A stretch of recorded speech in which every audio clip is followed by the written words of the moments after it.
Magandang gabi po sa inyong lahat, mga kababayan. Ngayong araw ay narinig po ninyo ang pagpapahayag at mga deklarasyon at testimonya ng mga dating sundalo na nagpasya na magkatipon-tipon kaninang umaga at natapos kani-kanina lang tungkol sa maanumalyang flood control projects na kinapalooban ng maraming pagdi-deliver ng napakaraming mali-maletang salapi sa iba't ibang mga tao at opisyalis ng ating bansa.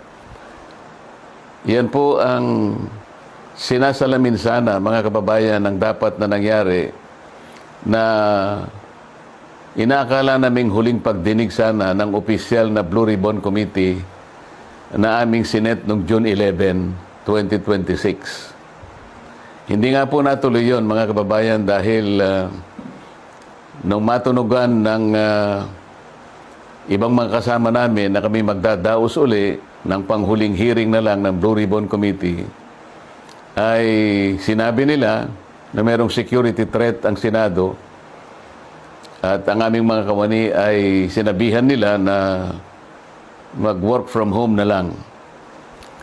Dahil po sa security threat at nagkaroon po ng napakaraming mga tanod sa Senado at wala naman po kaming magagamit na mga kawani, hindi po natuloy yung June 11 hearing na yon. At nang dahil doon ay nagpasya ang mga kumukup-kup dun sa 18 at higit pang mga dating sundalo na maggawa na lang ng pagpapahayag na ginawa nga nila sa araw na ito.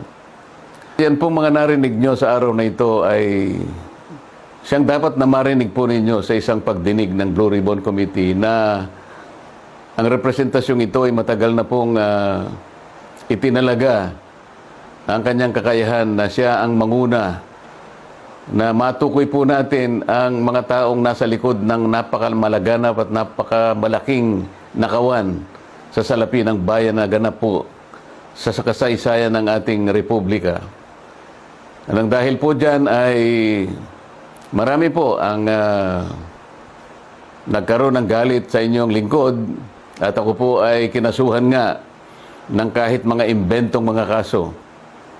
At maaari pong isang araw, hindi po natin alam kung ngayon o bukas, sa kamakalawa, ay iahain po sa akin ang warrant of arrest upang ako po arestuhin, upang hindi ko na maipagpatuloy ang aking gustong mangyari na matukoy po natin ang mga may kagagawan ng lahat ng ito at mapanagot natin sila.